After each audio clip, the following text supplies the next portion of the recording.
बिस्मिल्लाहिर्रहमानिर्रहीम। अस्सलाम वालेकुम नाज़रीन, मैं हूं सैयद अनवारुल हसन और आप देख रहे हैं programme Dastak PTV news Islamabad studio से।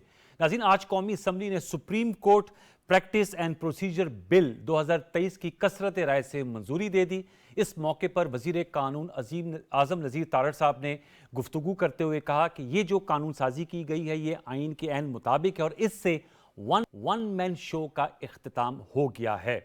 उन्होंने बताया कि इसके तहत अब जो आर्टिकल 184(3) अस-खुद नोटिस जिसकी सूरत में लिया जाता था, वो केस मुफाद आमा का तयन करने के लिए फ़र्द वाहिद नहीं बल्कि एक 3 रुकनी कमेटी होगी सीनियर जजेस पर मुश्तमिल, जिसकी सरबराही obviously chief justice of Pakistan करेंगे और नेक्स्ट 2 सीनियर मोस्ट जजेस। इसके साथ साथ जो बेंच की तश्कील है वो भी 3 रुकनी कमेटी करेगी और इसके साथ साथ जो फैसला आएगा असखुद नोटिस केस में उसमें राइट ऑफ अपील भी दी गई है। एक और बड़ी अहम तरमीम भी आज की गई।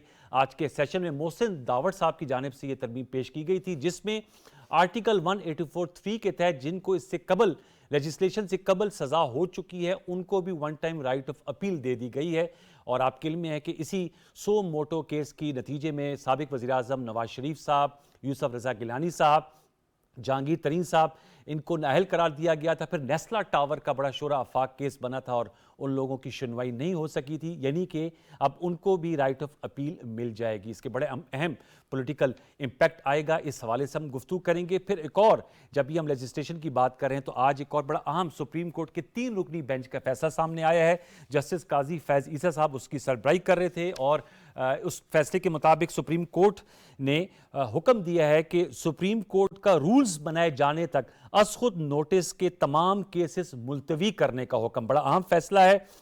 जस्टिस काजी फाजीसा ने इसको तहरीर किया है। 3 रुकनी बेंच था, जस्टिस अमीनुद्दीन और जस्टिस शाहिद वहीद साहब। ये 2-1 के रेशियो से फैसला सामने आया है और इसमें कहा गया है कि जितने भी केसेस चल रहे हैं उनको मुलतवी कर दिया जाए। आपके इल्म में है कि ऑलरेडी चीफ जस्टिस जनाब जस्टिस उमर अता बंदियाल साहब की सरबराही में 5 रुकनी बेंच पाकिस्तान तहरीक इंसाफ की जो दरख्वास्त है पंजाब और खैबर पख्तूनख्वा में जो इंतखाबात के मुलतवी करने के खिलाफ, वो सुन रही है। आज उस हवाले से भी बड़ी अहम समाअत हुई। समाअत में बहुत से रिमार्क्स भी आए। फिर उस समाअत में जस्टिस जमाल मंदुखेल साहब ने भी आज रिमार्क्स देते हुए कहा कि उस चीज़ की वजाहत की उन्होंने कोर्ट में, सुप्रीम कोर्ट में, और उन्होंने कहा कि जो फैसला था असखुद नोटिस केस में पंजाब और खैबर पख्तूनख्वा में इंतखाबात के हवाले से, वो ऑर्डर ऑफ द कोर्ट 4-3 का है और उन्होंने कहा कि ऑर्डर ऑफ कोर्ट के मुताबिक 4-3 का फैसला और इस फैसले पे वो पूरी तरह कायम हैं। तो इस हवाले से तो हम गुफ्तगू अहम आइनी मामलात हैं। फिर अगर पॉलिटिकल बात करें तो मरियम नवाज साहिबा जो चीफ ऑर्गेनाइज़र हैं पाकिस्तान मुस्लिम लीग नवाज की, आज उन्होंने जलसा किया कसूर में और उन्होंने जलसे से खिताब करते हुए कहा कि पाकिस्तान मुस्लिम लीग नवाज अवाम की ताकत पर यकीन रखती है और जमहूरियत में इलेक्शन बहुत बुनियादी उसका अहम सतून है। लेकिन उन्होंने कहा, जो बात कहती हैं कि इलेक्शन से कबल जो इंसाफ के पलड़े हैं वो बराबर किए जाएं। और उन्होंने कहा कि आज जो जिन लोगों ने नवाज शरीफ साहब के ख़िलाफ़ केसेस में उनको सज़ा दी, उनकी गवाहियाँ सामने आ रही हैं। और साथ में उन्होंने ये भी कहा कि जो फैसला था असखुद नोटिस केस का वो 4-3 का था, अगर उसको 3-2 के तौर पर पेश किया जाएगा तो उसकी आवाम में कबूलियत नहीं होगी। इन तमाम सियाको सबाक के साथ आज की नशिस्त में हम गुफ्तगू करेंगे। जो मोअज़्ज़ज़ मेहमान शख्सियत मेरे साथ शरीक गुफ्तगू का तारुफ हमसे करा देता, हमें ज्वाइन किया है वज़ीर आज़म के मामून ख़ुसूसी हैं, मेंबर कौमी असम्बली हैं अज़ुद्दीन साहब। सर बहुत शुक्रिया कि आपने वक्त दिया। हमें ज्वाइन किया है अमजद अली न्याजी साहब, पाकिस्तान तहरीक इंसाफ से आपका ताल्लुक़ है, मेंबर ऑफ कौमी असम्बली रह चुके हैं। न्याजी साहब बहुत शुक्रिया, नवाजिश कि आपने वक्त दिया।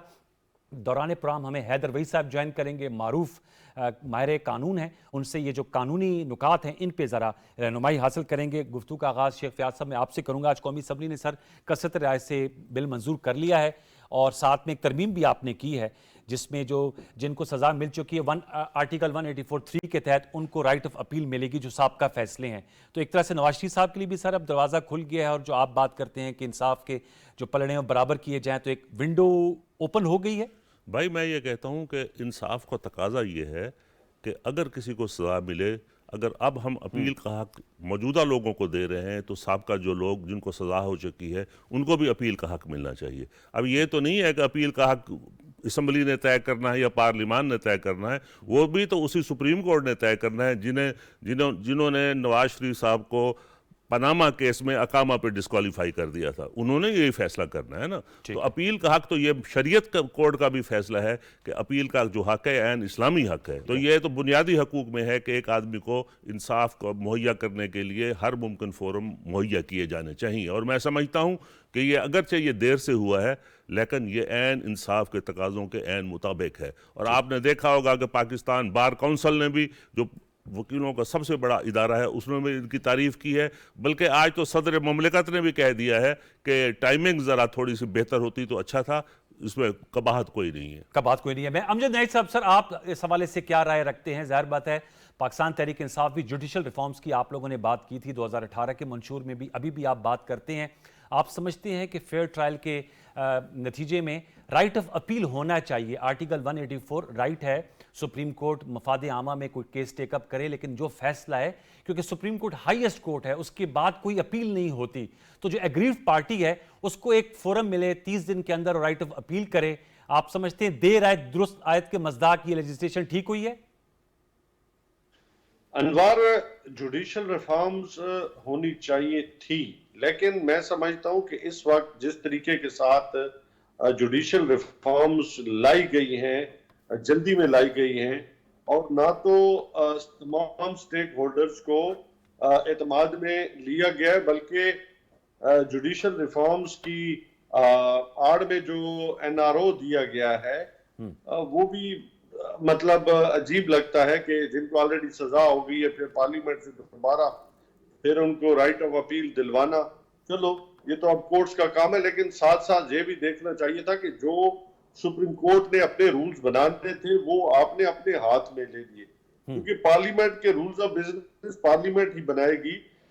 सुप्रीम कोर्ट के रूल्स ऑफ बिजनेस या रूल्स जो है वो सुप्रीम कोर्ट ही बनाएगी, उसको पार्लियामेंट नहीं बना सकती। तो इस लिहाज से अब देखना है कि क्या हम एज ए पार्लियामेंटेरियंस जो है वो मुतसादिम होने जा रहे हैं या हम तसादुम का रास्ता इख्तियार करने जा रहे हैं। तो इस वक्त मुझे तो लगता है कि जो मौजूदा गवर्नमेंट है, चूंकि वो डिलीवर तो कर नहीं सकी, वो सियासी शहीद बनने के चक्कर में हर उस इदारे के साथ जो है अब जो इंसाफ के तराजू को बराबर करते हैं उससे पंगा लेने न्याय साहब कथा कलामी के लिए माजरत, ताकि हम सियासी शहीद कहला सकें। न्याय साहब कथा कलामी के लिए माजरत, आप सियासी शहीद का आपने नाम लिया, फिर आपने दूसरी भी बात की सर, लेकिन ये तो ऑनरेबल जो दो जजेस हैं, जस्टिस मंसूर अली शाह साहब, जस्टिस जमाल मंदुखेल साहब, उनका जो इख्तलाफी तफसीली फैसला आया है तो उसमें उन्होंने लिखा है कि वन मैन शो नहीं होना चाहिए, और असखुद नोटिस केस की सूरत में आर्टिकल 184(3) में चीफ जस्टिस साहब की जो इख्तियारात है उनको रेगुलेट करने की जरूरत है। तो ये तो अंदर से आवाज आई सुप्रीम कोर्ट की जो ऑनरेबल जजेस हैं। अनवार, बिल्कुल दुरुस्त बात, आपके अंदर से आवाज आई है, लेकिन जो पार्लियामेंट के डोमेन है, पार्लियामेंट ही तय करेगी अपने रूल्स ऑफ बिजनेस, यानी कि स्पीकर की बैसियत स्पीकर जो है वो जिम्मेदारी होती है। फिर आपको भी पता है हमारी जो स्टैंडिंग कमेटी है, आइज एंड ईयर्स हैं पार्लियामेंट की, इसी तरह उन्होंने हर एक कमेटी के और पार्लियामेंट के अंदर जो आपका बिजनेस है उसको रन करने के लिए रूल्स होते हैं। इसी तरह अगर आप देखें कि सुप्रीम कोर्ट ऑफ पाकिस्तान है, उन्होंने भी अपने सिस्टम को बेहतर करने या तमाम उसका अहाता तमाम जजेस, इसमें कोई शक नहीं, चीफ जस्टिस और तमाम जजेस ही सुप्रीम कोर्ट कहलाती है जी। लेकिन बेहतर होता कि उनको ये फैसला या उनके जो रूल्स है ये उनको इख्तियार हासिल है, उन्हीं को बनाने देते। और उसको आपने जिस अपना फैसले का अभी इजहार किया काजी फैजीसा साहब का, जी उन्होंने खुद ही उसको मेंशन किया कि सुप्रीम कोर्ट अपने रूल्स जो है वो खुद, मतलब उन्होंने मेंशन इसको किया है कि वो खुद बनाए। तो इस माहौल में आपको कोई इख्तियार हासिल नहीं था। देखिए कॉन्स्टिट्यूशनल अमेंडमेंट जो करना पार्लियामेंट का इख्तियार है, लेकिन रूल्स ऑफ बिजनेस बनाना ये उस इदारे के इख्तियार में। सर इस पे स्टे ऑन दिस पॉइंट, ये जो न्याय साहब, ये सर इसका जवाब दीजिएगा आप शेख फयाज साहब, चूंकि आप मौजूद थे। जो अमजद न्याय साहब का कहना है कि आप तरमीम कर सकते, पार्लियामेंट सॉवरेन है, उनका काम है कानून साजी करना, लेकिन जो रूल्स ऑफ बिजनेस है वो इदारा खुद से तश्कील देता है। तो इस पे आपकी सर क्या राय है? देखिए आइन में 183(4) है, वो असम्बली ने बनाया है, कौमी असम्बली ने आइन बनाया है, जो कौमी असम्बली आइन बना सकती है, आइन के तहत ही कानून बनता है और कानून के तहत ही रूल्स बनते हैं। अगर आइन असम्बली बना सकती है तो कानून भी असम्बली बना सकती है। कानून बना के हमने ये नहीं किया कि हमने अख्तियार अपने पास रख लिया है या लॉ डिवीजन को दे दिया या वजारत कानून को दे दिया है। हमने ये अख्तियार भी सुप्रीम कोर्ट को ही दिया है और सुप्रीम कोर्ट के लिए एक मेयार मुकर्रर किया है कि जो सीनियर तीन जज हैं वो बैठेंगे। या तो आप ये कहें कि आपको सुप्रीम कोर्ट पर इतमाद नहीं, जैसा कि आपने कहा है कि ये आवाज़ सुप्रीम कोर्ट के अंदर से उठी है। सुप्रीम कोर्ट के अंदर से तो अब आवाज़ उठी है। पाकिस्तान की तमाम बार काउंसिल्स ये कहती रही हैं हमेशा कि इसको रेगुलेट करना चाहिए। जो जस्टिस आसिफ सईद खोसा साहब ने भी कोशिश की थी when he was the chief justice कि आर्टिकल 184 की तहत जो है कोई इस हवाले से कोई रूल्स जो हैं वो तय किए जाएं, लेकिन वो फिर नतीजा खेज साबित नहीं हो सकी। बदकिस्मती ये है कि 19 के बाद सुप्रीम कोर्ट का फुल कोर्ट का मीटिंग ही नहीं हुई। चाहिए तो ये था कि सुप्रीम आज खुद इसको बना लेती, लेकिन अगर उन्होंने इससे सरफ नजर किया है तो ये अवाम का भी हक है, ये पार्लियामेंट का भी हक है। और मैं ये अर्ज करता हूं कि जैसे आपने कहा है कि सुप्रीम कोर्ट के अंदर से इंसाफ के लिए आवाज उठी है, तो मेरे भाई अमजद नियाजी के अंदर से भी इंसाफ के लिए आवाज उठनी चाहिए और उनको कोई भी इंसाफ के हसूल का साथ देना चाहिए, उसकी मुखालफत नहीं करनी चाहिए। ठीक है। दूसरा वो कहा है, अमजद नियाजी साहब कह रहे हैं कि आप लोग सियासी शहादत के लिए, यानी कि क्या पीटीआई इसमें पार्लियामेंट वर्सेस सुप्रीम कोर्ट की कोई देख रही है कि आमना सामना हो सकता है जो अमजद न्यायी साहब कह रहे हैं, और उन्होंने कहा है उनको भी तरीक़ेकार पे मोतरेज़ हैं, तो इस पे आपकी क्या राय? और उनका एक तरह से वो इसको एनआरओ से ताबीर कर रहे हैं कि जो आर्टिकल 184(3) के तहत पहले फैसले हुए उसमें आप लोग क्यों कर जो है वो अपील, राइट ऑफ अपील दे रहे हैं। नहीं, एनआरओ तो तब होता कि जिस तरह इमरान खान साहब को सादों को अमीन करार दे दिया गया और बाद में कहा गया कि हमने पार्शली किया है, मुकम्मल सादों को अमीन नहीं बनाया। ठीक है। असम्बली ने ये नहीं कहा कि नवाज शरीफ साहब को बरी कर दिया जाए, असम्बली ने ये कहा है कि वो तमाम लोग जो इफेक्टिव हैं उनको अपील के लिए वन टाइम उनको एक मौका मिलना चाहिए कि 30 दिन के अंदर अपील करें और फैसला फिर उस सुप्रीम कोर्ट ने करना है, वो पार्लियामेंट ने नहीं करना। अमजद न्यायी साहब, सर मैं आपसे जानना चाहूंगा, नुक्ता सिर्फ ये है कि जाहिर बात है पाकिस्तान तहरीक इंसाफ की अपनी एक राय है, आप लोग इस वक्त सुप्रीम कोर्ट में पिटीशन लेकर गए हैं और आप लोगों का कहना है कि जो इंतखाबात का जो शेड्यूल मुलतवी किया गया है और 8 अक्टूबर की डेट रखी गई है और साथ में ये लेजिस्लेशन के हवाले से मैं आपसे जानना चाहूँगा अमजद न्यायी साहब कि ये बात जो की जाती है, क्योंकि आप भी हुकूमत में रहे हैं और आप ज़ाहिर बात है बड़े फाल आपका किरदार था कौमी असम्बली में, कि प्राइम मिनिस्टर जो फैसला करता है वो बहुत से सवाबदीदी इख्तियारात होते हैं, लेकिन सुप्रीम कोर्ट का फैसला आया था कि जो इज्तिमाई दानिश है उसको बरकरार लाया जाए और कैबिनेट की कॉन्फ्रेंस बड़ी ज़रूरत है। तो कल प्राइम मिनिस्टर साहब भी जब खिताब कर रहे थे तो उन्होंने कहा क्या ये बेहतर नहीं कि कोई ऐसा तासुर ही ना आ जाए, आपके इल्म में है कि अब तो सोशल मीडिया का दौर है, मुख्तलिफ अलकाबात दिए जाते हैं बेंच की तश्कील के हवाले से या जजेस जो ऑनरेबल हैं हमारे लिए तमाम जजेस उनके हवाले से, तो क्या बेहतर नहीं है कि वहां पर भी इज्तिमाई दानिश को बरकरार लाया जाए, जैसे एग्जीक्यूटिव के लिए कहा जाता है वही पैमाना उनके लिए अगर रख लिया जाए, तो इस पर कबात किया अमजद न्यायी साहब? अनवार, हमारे कुछ इदारे ऐसे हैं जिनको मुतनाज़ा ना बनाया जाए तो बेहतर है, क्योंकि अदालत आलिया एक ऐसा इदारा है जिसमें पूरे पाकिस्तान की नजरें इंसाफ के लिए उठती हैं।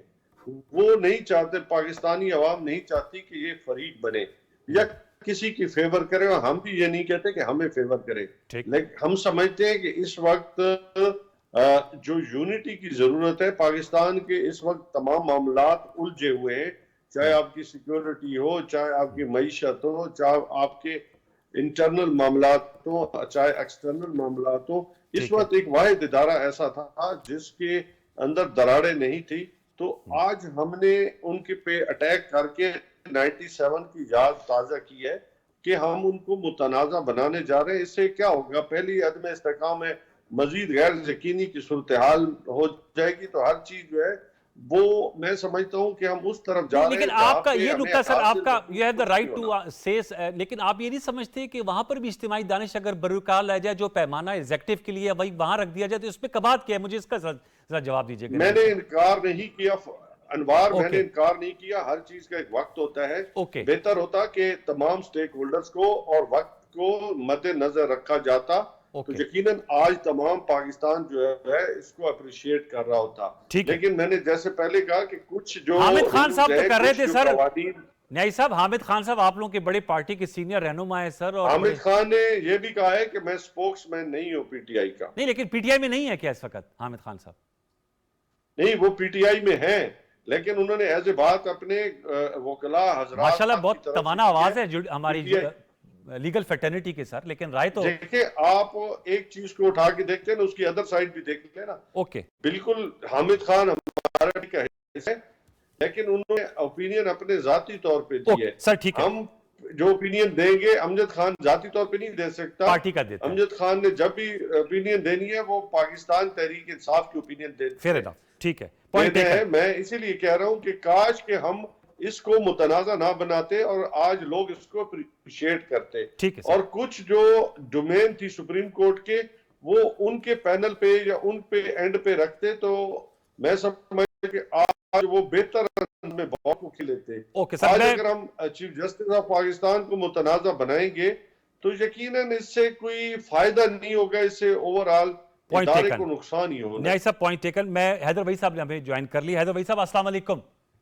हैदर भाई, आपने अमजद न्याई साहब की गुफ्तगू सुन ली होगी, शेख फयाज साहब हमारे साथ मौजूद है। मैं आपसे जानना चाहूँगा सर, ये पहले तो मुझे बताएगा जो जस्टिस काजी साहब की जो फैसला सामने आया है उस पर मैं आपके कमेंट्स जानना चाहूँगा कि सुप्रीम कोर्ट का रूल्स बनाए जाने तक अज खुद नोटिस के तमाम केसेस मुलतवी करने का हुक्म, इस पर ज़रा राय दीजिएगा सर। इससे क्या मुराद है, इसको ज़रा एलोबरेट कीजिएगा, फॉर आवर गाइडेंस रहनुमाई कीजिएगा, क्योंकि बड़ा अहम है और उनका आर्टिकल 183 के तहत तमाम केसेस को मुलतवी कर दिया जाए। देखिए, मैंने ये ऑर्डर पूरा पढ़ा नहीं है, उसका ऑपरेटिव पार्ट मैंने देखा है और बज़ाहिर यही लगता है कि उनका कहना है कि आर्टिकल 184(3) के हवाले से, क्योंकि अभी कोई डिटेल्ड रूल्स नहीं बने और कानून साजी भी क्योंकि इन प्रोसेस है, तो लिहाजा जब तक कि ये रूल्स अमेंड नहीं हो जाते और इस पर वजाहत नहीं आ जाती, तो इसका इस्तेमाल या इसकी एक्सरसाइज जब तक ना की जाए, क्योंकि अब नज़र आ रहा है कि इसकी एक्सरसाइज में रद्द बदल आने वाला है। लेकिन इसके हवाले से पहले भी कुछ राय रही है कि ये चीफ जस्टिस की सवाबदीद है, और जाहिर है कि बहुत ज़्यादा इस पर डिबेट रही है कि नहीं होनी चाहिए सिर्फ चीफ जस्टिस की सवाबदीद, और इसको जो है जो अभी कानून साजी की जा रही है उसमें इन सब्सटेंस जो सारी चीज़ें हैं वो मेरे ख्याल से ज़्यादा मुतनाज़ा भी नहीं है। पस मंज़र मुतनाज़ा हो सकता है, टाइमिंग मुतनाज़ा हो सकती है, लेकिन ये कहना कि 3 मेंबरान जो हैं टॉप 3 जजेस सीनियरिटी वाइज जो है वही बेंच की तश्कील भी करें या सुओ मोटो के हवाले से फैसला करें कि क्या सुना जा सकता है क्या नहीं और कौन सुनेगा, तो मेरे ख्याल से ये जो है वो मुनासिब बात है। आगे 184(3) में जो डायरेक्ट पिटिशन है उसके हवाले से फैसले जो है उनके हवाले से अपील प्रोवाइड करना, इवन उन लोगों को जिनके हवाले से फैसले पहले हुए हैं और विद इन 30 डेज इस लॉ के आने के बाद तक वो के अपील कर सकते हैं, ये भी मेरे ख्याल से बात बिल्कुल दुरुस्त है। इसको मुतनाज़ा जरूर बनाया जा रहा है नवाज शरीफ साहब के पस मंजर में। जी, अभी अमजद न्याई साहब भी कह रहे थे कतक लहमद, अभी अमजद न्याई साहब भी आपने जो कहा मुतनाज़ा बनाया जा रहा है, वो कह रहे हैं कि ये तो उनके मुताबिक उनकी टर्मिनोलॉजी में तो एक तरह से NRO है जो कि पार्लियामेंट दे रहा है। नहीं, NRO तो ये बिल्कुल भी नहीं है। NRO तो होता है कि जहां पे आप बरी जमा हो विदाउट एडजुडिकेशन। यहाँ तो ये कहा जा रहा है कि आपके खिलाफ जो फैसला है उसकी अपील सुप्रीम कोर्ट सुनेगी और सुप्रीम कोर्ट फैसला करेगी कि आपके हवाले से जो फैसला 184(3) में था वो आया कि दुरुस्त था या नहीं था। तो NRO तो बिल्कुल भी नहीं है।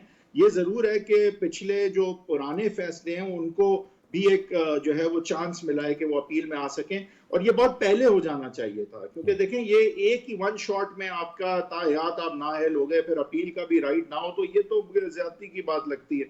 तो मेरे ख्याल से इसमें कोई मुतनाज़ा बात ना होती, सिर्फ टाइमिंग की वजह से मुतनाज़ा देखा जा रहा है, क्योंकि जाहिर है अभी पस मंजर यही है कि एक बेंच बैठ के इलेक्शन पे फैसला करने जा रही है और ऑब्जर्वेशन से और बयानात से जो है वो लग ये रहा है कि जैसे इलेक्शंस की तरफ ही जा रही है, और उस पस मंजर में ये कानून साजी जो है उनके जो है वो पावर्स को क्लिप करना और फिर नवाज शरीफ साहब के हवाले से अपील प्रोवाइड करना पस मंजर हो सकता है मुतनाज़ा। इन सब्सटेंस इसमें कोई मुतनाज़ा बात नहीं है, बल्कि मेरे ख्याल से ये बहुत पहले हो जाना चाहिए। जस्टिस जमाल खान मंदुकील साहब के हवाले से भी मैं आपसे जानना चाहूंगा कि आज उन्होंने फिर दौरान समाअत का थोड़ा सा इस हवाले से आप भी रोशनी डालिएगा कि जो ऑर्डर ऑफ द कोर्ट के तहत ये 4-3 का फैसला है, ये डिबेट आपके इल्म में है कि जब ये फैसला आया था अज खुद नोटिस केस का, तो उस वक्त ये डिबेट उस वक्त के अटॉर्नी जनरल और वजीर कानून आज़म मजीद तारड़ साहब ने कहा था कि ये 4-3 का, इसलिए हम इसके खिलाफ रिव्यू या अपील में नहीं जाएंगे।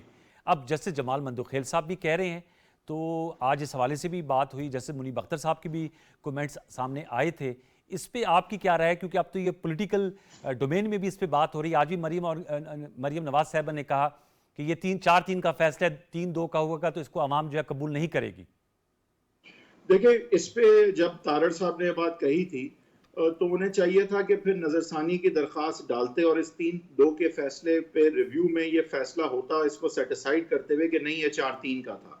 क्योंकि बहस बनती तो है कि जहां पे शुरू में 9 मेंबर बेंच थी, 2 ने तो रिक्यूज किया, रह गए 7 जिसमें 2 ने मेंटेनेबिलिटी पे पिटिशन को डिसमिस किया, लेकिन साथ साथ उसके बाद ये भी फैसले पे साइन किया कि रिकॉन्स्टिट्यूट चीफ साहब कर दें बेंच को। तो वो जो ऑर्डर भी था उसको भी आई थिंक के जो है वो चैलेंज करना चाहिए था कि जब 2 जज साहिबान फैसला दे चुके हैं तो क्या ये बेंच रिकॉन्स्टिट्यूट हो भी सकती है। बहरहाल उसके बाद वो रिकॉन्स्टिट्यूट हो गई और फिर 5 मेंबर की बेंच है जिसने के एंड में फैसला सुनाया। तो क्या वो 2 जो पहले थे वो मर्ज नहीं कर जाएंगे और ये 7 मेंबर बेंच का 4-3 का फैसला नहीं होगा? और अगर नहीं होगा तो फिर इसको ये 3-2 का जो फैसला आया था इस पे भी नजरसानी की दरखास्त दाखिल करनी चाहिए थी।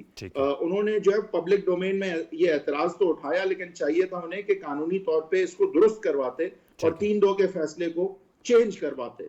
बहरहाल ये मुतनाज़ा तो रहेगा अब, लेकिन अभी जो पिटिशन है जिसको 5 मेंबर बेंच फिर सुन रही है और बेहतर होता कि फुल कोर्ट ही सुनती, लेकिन वो ये सुओ मोटो नहीं है, वो एक नई पिटिशन है जो पीटीआई ने फाइल की, जिसमें उन्होंने कहा कि ईसीपी ने जिस ऑर्डर के तहत डिले किया है इलेक्शन, वो ऑर्डर जो है वो इलीगल है और उसको सेटिसाइड करें। अब वहां भी लेकिन ये नुक्ता उठाए कि भाई पहले के ऑर्डर के मुताबिक 30 अप्रैल की जो डेट दी गई थी, अगर वो ऑर्डर ही नहीं है ऑर्डर, तो फिर 30 अप्रैल की डेट से जो है वो मुतरादिफ कोई ऑर्डर पास करना कितना इलीगल होगा।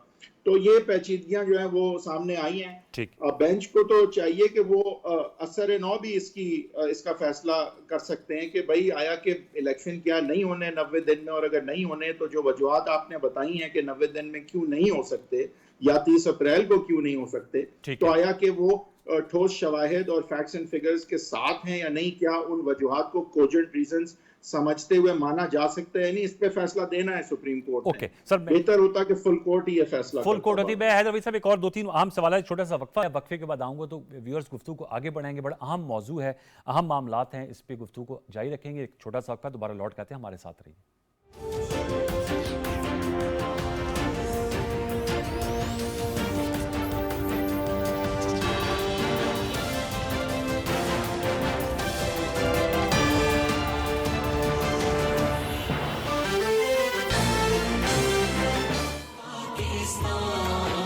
माह सयाम की आमद है। मैं हूं फारूक हसन और मेरे साथ मौजूद हैं सारा भट्टी। हम और आप इकट्ठे होंगे रमजानुल मुबारक की बरकत समेटने के लिए पीटीवी न्यूज़ पर ट्रांसमिशन रमजान पाकिस्तान में। इस ट्रांसमिशन में आपकी मुलाकात कराएंगे मारूफ मजहबी स्कॉलर्स से, मुमताज शख्सियात से कराएंगे जिन्होंने अपने अपने शोबे में कामयाबी हासिल की है, और हम आपके साथ शेयर करेंगे तिब्बी मशवरे, health and fitness tips and lots more. लेकिन सबसे मजे की बात, हम आपके साथ शेयर करेंगे लाइव कुकिंग में नित नए पकवान जो आप सहरी और इफ्तारी दोनों में बना सकें। माह सयाम में आपने रहना है पीटीवी न्यूज़ के साथ, रमजान पाकिस्तान में। रमजान पाकिस्तान, रमजान पाकिस्तान।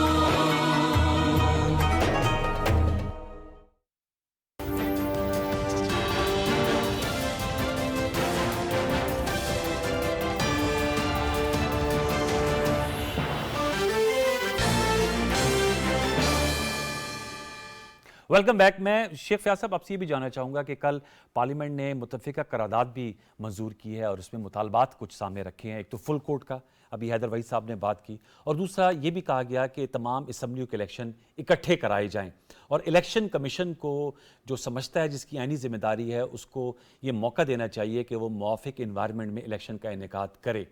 इसका क्या इम्पैक्ट आप देखते हैं कि पार्लियामेंट हैज़ स्पोकन, लेकिन आप दूसरी तरफ देख रहे हैं कि जो पाकिस्तान तहरीक इंसाफ है वो ख़ुद पिटिशनर हैं, जैसे हैदर साहब ने कहा, अमजद न्याई साहब ने भी कहा, वो तो आप लोगों की जो रजिस्ट्रेशन है उसको भी अपने ज़ाविये से देख रहे हैं। जब मैंने उनसे हामिद खान साहब का कहा, उनकी ज़ाती राय, लेकिन जो पीटीआई की राय है वो अमजद न्याई साहब ने कहा कि वो बयान कर रहे हैं।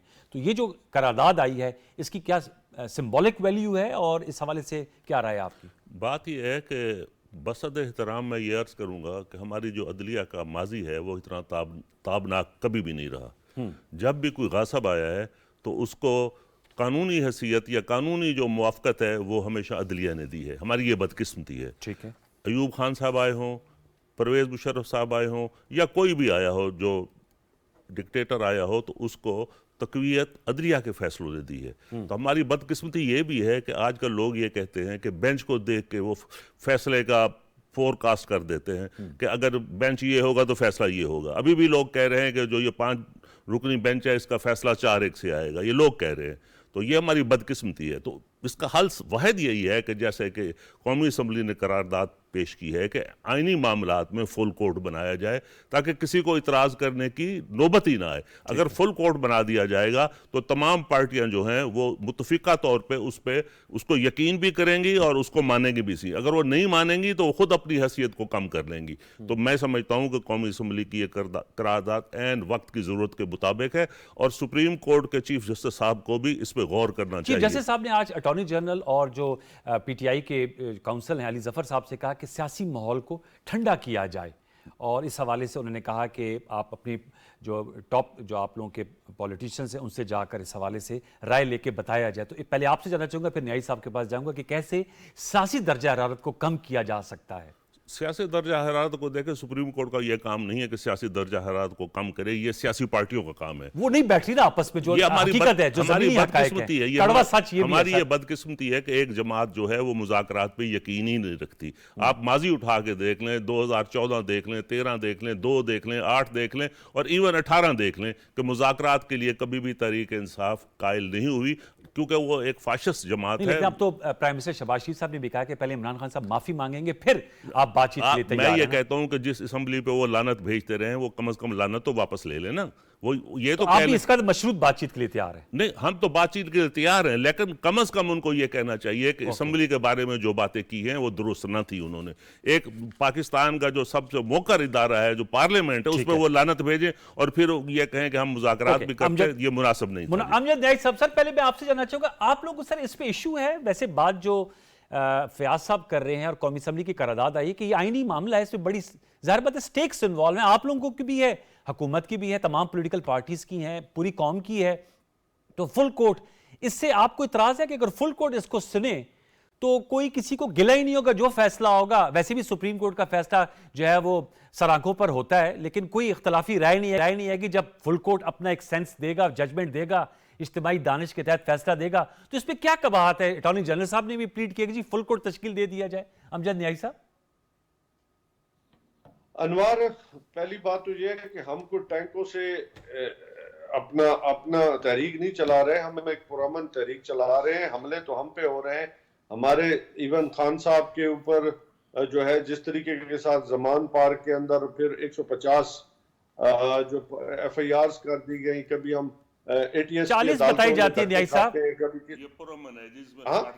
इमरान खान साहब चेयरमैन PTI के खिलाफ 40 FIRs है ना सर, 150 तो नहीं है, 150 के करीब पे तमाम शामिल कर रहे हैं जो PTI के लोगों के खिलाफ भी। उसका तो टोटल नंबर बता रहे हैं मुझे आप? तमाम FIRs की बात कर रहा हूं। ओके, तमाम जो PTI के। अच्छा, ओके, ठीक है ना जी, तमाम PTI बशमूल इमरान खान के खिलाफ 150 है। अच्छा, आप जरा रिकॉर्ड निकाल वाले। अच्छा, मैं कह रहा था कि बाकी आप जो बात कर रहे हैं, इस माहौल में आप खुद अंदाजा करें, लोगों पे तशद्दुद हो रहा है, लोगों को अरेस्ट किया जा रहा है, लोगों को जेलों में डाला जा रहा है, तो माफी तो इस फासिस्ट गवर्नमेंट को माननी चाहिए कि जहां बुनियादी हकूक ही सलब कर लिए गए हैं।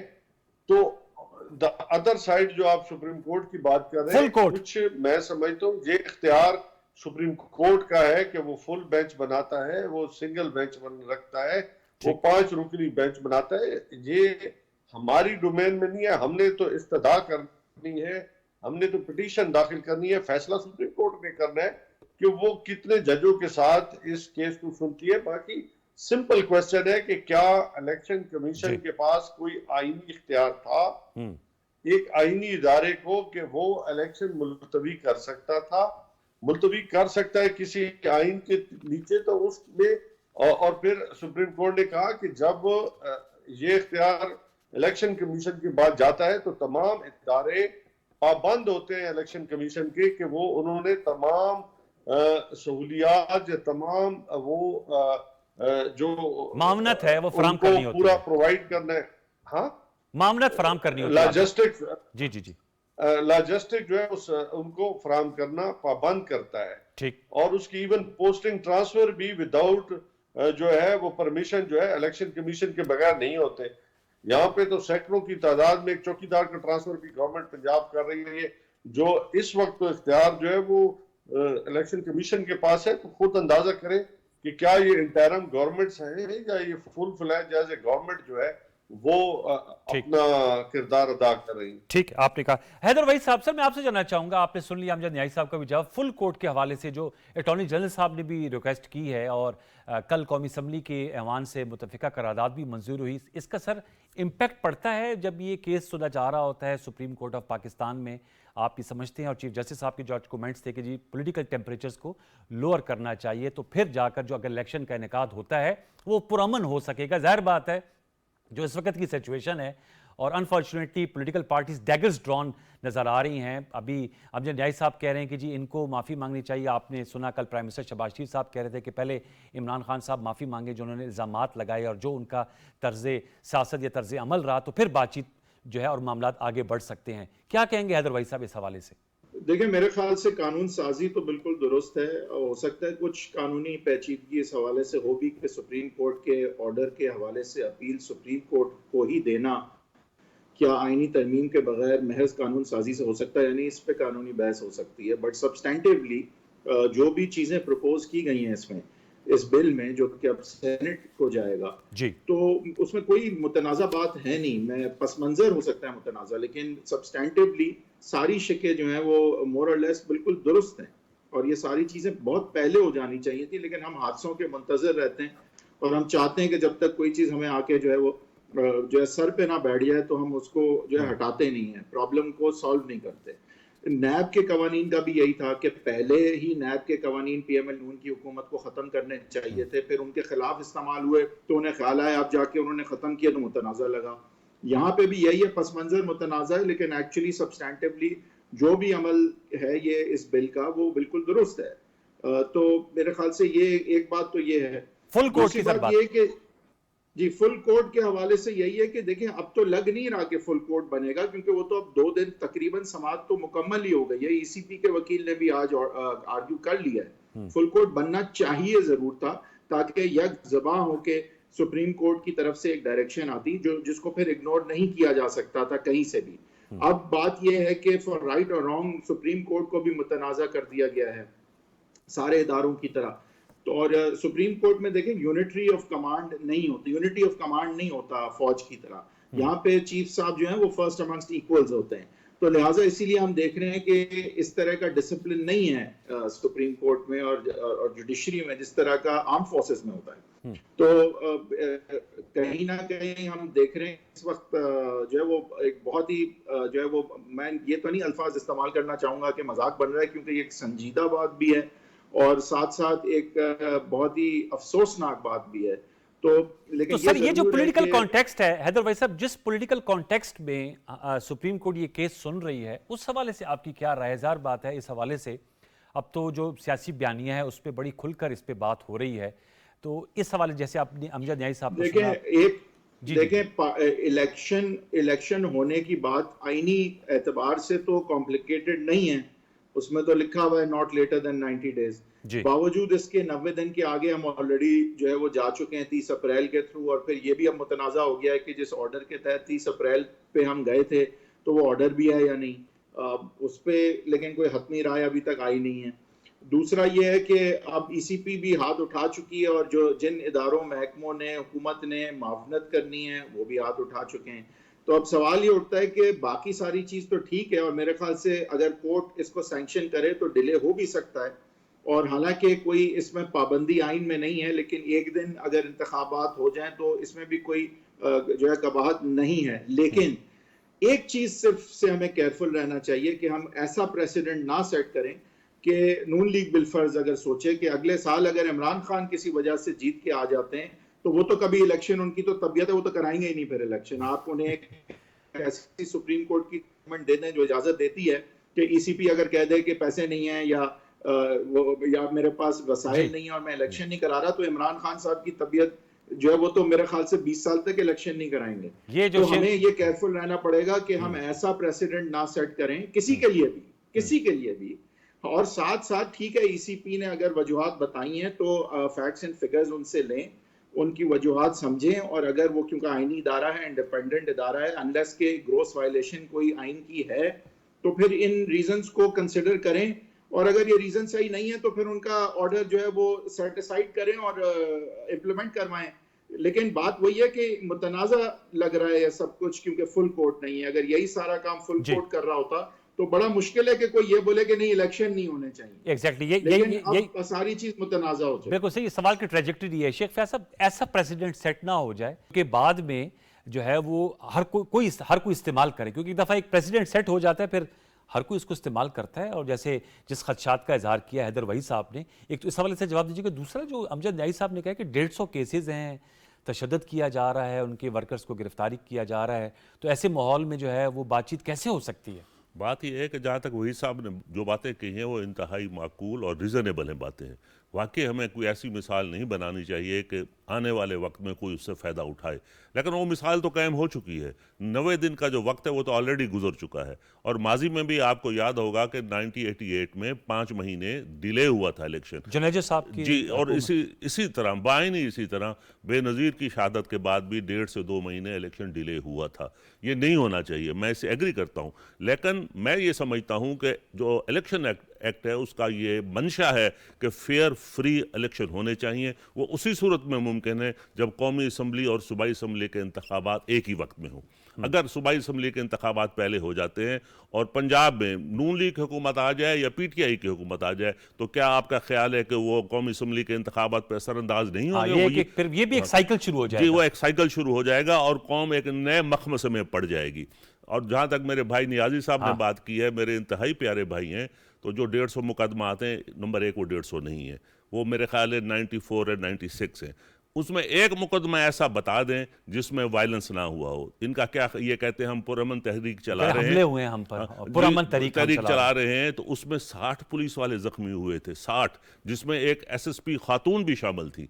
जब ये इस किस्म का अमल करेंगे, जब ये पेट्रोल बम फेंकेंगे और उसी दिन करोड़ों रुपए की सरकारी अमलाक जिसमें गाड़ियां भी थी और वाटर के वो जो बाउजर थे वो भी थे, उन सबको जला दिया गया था। और उनमें जब जलाने वालों में दहशतगर्दों की तस्वीरें भी सामने आई थी। अगर ये सब मामला थे तो आपका क्या ख्याल है कि रियासत अपनी रिट कायम ना करती? अब इमरान खान साहब 2 दफ़ा गए हैं, हाई कोर्ट में भी, लाहौर में भी गए हैं, और इस्लामाबाद में भी आखिरी दफ़ा जब आए हैं, कोई मुकदमा दर्ज हुआ है? कतन नहीं हुआ। जब ये कानून को हाथ में लेंगे, जब अदालतों के गेट तोड़ेंगे, जब पुलिस को जख्मी करेंगे, जब सरकारी अमलाक को आग लगाएंगे, तो इनके खिलाफ मुकदमात कायम होने चाहिए और होंगे, क्योंकि हुकूमत की रेट जो है, हुकूमत इस बात की पाबंद है कि वो अवाम के जान और माल की हिफाजत करे। जहाँ इसका मामला आ जाएगा, हुकूमत की रेट कायम की जाएगी। अच्छा न्याय साहब, एक और ये सवाल मैं आपके सामने रखूंगा, क्योंकि जाहिर बात है 90 दिन में इंतखाबात का होना जो है वो आइन में है, और उसमें बेरेस्ट मिनिमम का सुप्रीम कोर्ट का जो ऑर्डर था 3-2 का, उसमें कहा था बेरेस्ट मिनिमम आगे जा सकता है। अभी कुछ माजी के हवाले भी दिए हैं शेख फयाज साहब ने। 88 का उन्होंने कहा कि 5 से 6 माह डिले हुआ था जुनेजो साहब की हुकूमत के बाद, हटाए जाने के बाद जब वो इंतखाबात हुए तो वो उसमें डिले हुआ, फिर मोहतरमा बेनज़ीर भुट्टो की शहादत की वजह से 40 दिन डिले हुआ था। सर, ये जो कहा जाता है कि आप लोगों ने पंजाब और खैबर पख्तूनख्वा की असम्बलियाँ तोड़ दी, तो अगर एक दफ़ा ये चीज़ चल पड़ी कि पंजाब और KP के इलेक्शन पहले होंगे और वफाक और सूबा सिंध और बलूचिस्तान के बाद में, तो ये तो हर दफ़ा ये चलेगा साइकिल। और जिस तरह के हमारे सियासी मिजाज हैं, कोई सियासी जमात हार को कुशादा दिली से तस्लीम नहीं करती, मुबैना धांधली के इल्ज़ामात लगाती है, और जो जीतने वाले हैं वो तो ज़ाहिर बात है खुश होते हैं। तो फिर तो ये एक ना ख़त्म होने वाली खिजानी कैफियत बर्पा हो जाएगी, स्टेबिलिटी नहीं आएगी। जो आप कहते हैं इलेक्शन से स्टेबिलिटी आ जाएगी, फिर वो स्टेबिलिटी जो है वो नज़र नहीं आएगी अगर इसी तरह पार्टीशन में इंटरमिटेंटली इलेक्शंस होते रहे। न्याई साहब, अलहदा अनवार, पहली बात तो ये कि शेख साहब ने कहा कि जी 150 मुकदमे में नहीं है, 94 है जी। ये तो वो फिगर है जो लाहौर हाई कोर्ट ने कुछ दिन पहले मांगे थे। अभी जब इस्लामाबाद हाई कोर्ट ने मांगे हैं तो उनका फिगर भी जरा शामिल कर ले। चलो ये तो मान लिया मेरे भाई ने कि 94 मुकदमात हैं, और मैक्सिमम जो मुकदमात है 144 की वायलेशन के ऊपर दहशतगर्दी के पर्चे बना दिए गए। सेकेंडली, अभी उन्होंने कहा कि कोई मुकदमा नहीं हुआ। अब भी जब खान साहब इस्लामाबाद आए हैं तो हमारी एक तो हमारे अजहर मशवानी साहब वो गायब है, कोई पता नहीं चल रहा, ना को हमें बताया जा रहा है।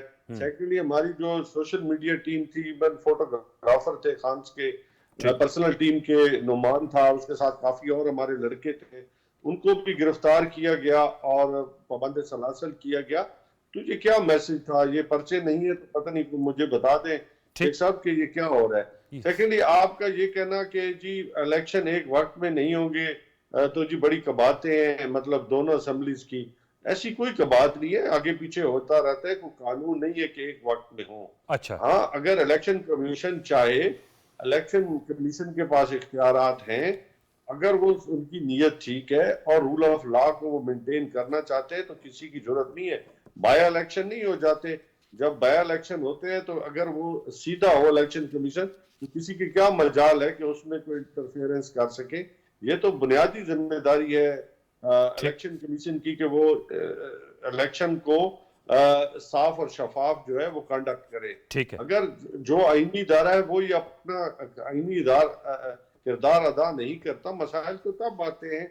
मैं समझता हूँ कि इस वक्त जितने डिलेइंग टैक्टिक्स हो रहे हैं, चाहे इवन फेडरल गवर्नमेंट है, इनको भी चाहिए, इनके पास अब क्या है, कोई एजेंडा नहीं है, रिफॉर्म्स का क्या एजेंडा है कि उन्होंने कोई ऐसा एजेंडा दिया है जिससे कौम की हालत को बेहतरी आई हो, लोगों के हालात बेहतर हुए हो, या प्रोविंशियल असेंबलीज के अंदर अभी इन्होंने जो सिवाय तशद्दुद के, पकड़ धक्कड़ के जेलों में डालने के अलावा जो पुलिस का काम था वो भी अपना नहीं करने दिया जा रहा है। आप समझते हैं कि अलग-अलग इलेक्शन होते हैं, उस पर कोई फर्क नहीं पड़ेगा? मैं चूंकि आपने उठाए थे, हैदर साहब से फाइनल कमेंट लूंगा। सर, आप कुछ कहना चाह रहे थे, उन्होंने मुकदमात की बात की है। फिर मैं अमजद भाई से ये पूछना चाहता हूँ, जो वो सोशल मीडिया टीम की बात कर रहे हैं, या क्या ये वही टीम है जो KPK की हुकूमत में 5000 बंदे जो सरकार से तरह इनका काम कर रहे हैं, जो कि वजीर इतलात KPK ने बताया है, बल्कि लिस्टें मुहैया की हैं, 25,000 रुपये महीना ले रहे हैं और काम वो PTI का कर रहे हैं। अगर वो वही टीम है तो मैं समझता हूँ कि ये कौमी ख़जाने के साथ इंतहाई ज़्यादती है कि पैसा सरकार का हो और काम वो प्रोपेगेंडे का करें,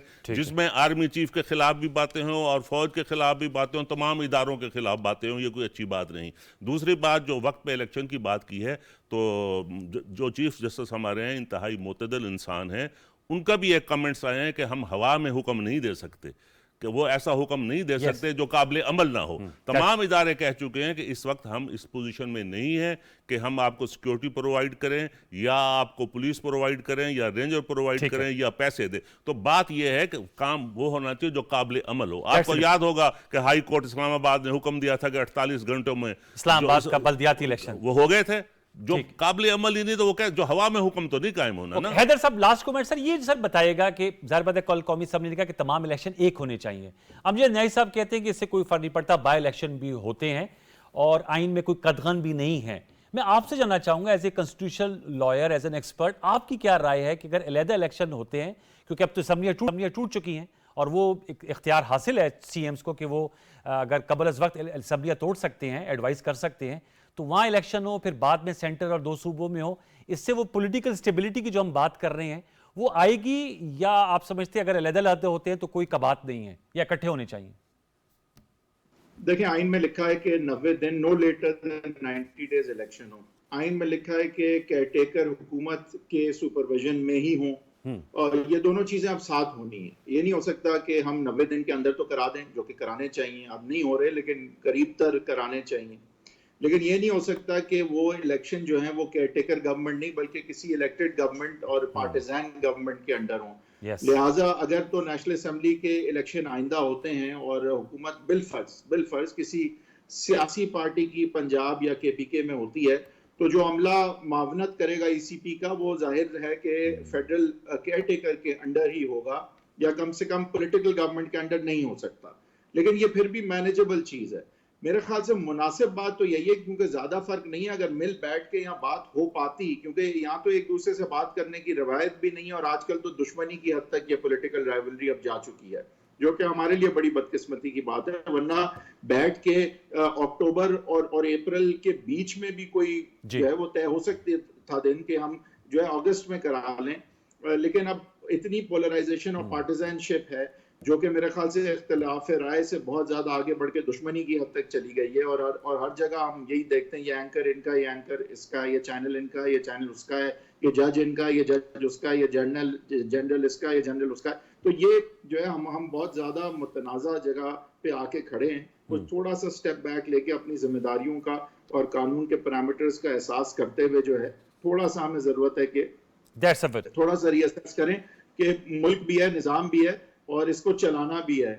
बहुत अच्छा, बहुत अच्छी आपने जो लास्ट बात की है, बिल्कुल आपने जो लास्ट बात की, वही हमारा इश्यूज हैं, सिर्फ चेस का गेम नहीं। हाँ, अब हमारा टेक अवे यही है कि एवरीबॉडी अगर थोड़ा सा एक स्टेप बैक करें, पाकिस्तान के जो हालात हैं उनको सामने रखते हुए अगर मामला इफ़हाम और तफ़हीम और व्यूअर्स बातचीत से हल हो जाए तो इससे कोई बुरी चीज़ नहीं है, बल्कि विन विन सिचुएशन है फॉर ऑल पार्टीज़। तो मेरे ख्याल में यही हमारा टेक अवे है। बार के अहम मामला थे जो आज हमने डिस्कस किए, बड़ी अच्छी पुरमस्त गुफ्तगू हुई। मैं बहुत शुक्रिया अदा करूँगा शेख फयाज साहब आपका, सर अमजद न्याई साहब आपका बहुत शुक्रिया अदा करूँगा, हैदर वई साहब आपका बहुत शुक्रिया कि आप लोगों ने गुफ्तगू में पार्टिसिपेट किया और सियासी, आइनी, कानूनी मामलात के हवाले से जो इस वक्त हमारे सियासी मंजरनामे पर छाए हुए हैं अपनी राय का इजहार किया। व्यूअर्स अपना फीडबैक फेसबुक और ट्विटर पर दीजिएगा। कल तक के लिए सैयद अनवारुल हसन और प्रोग्राम दस्तक की प्रोडक्शन टीम को इजाज़त दीजिए। अपना बहुत सा ख्याल रखिए। अल्लाह ने के बाद।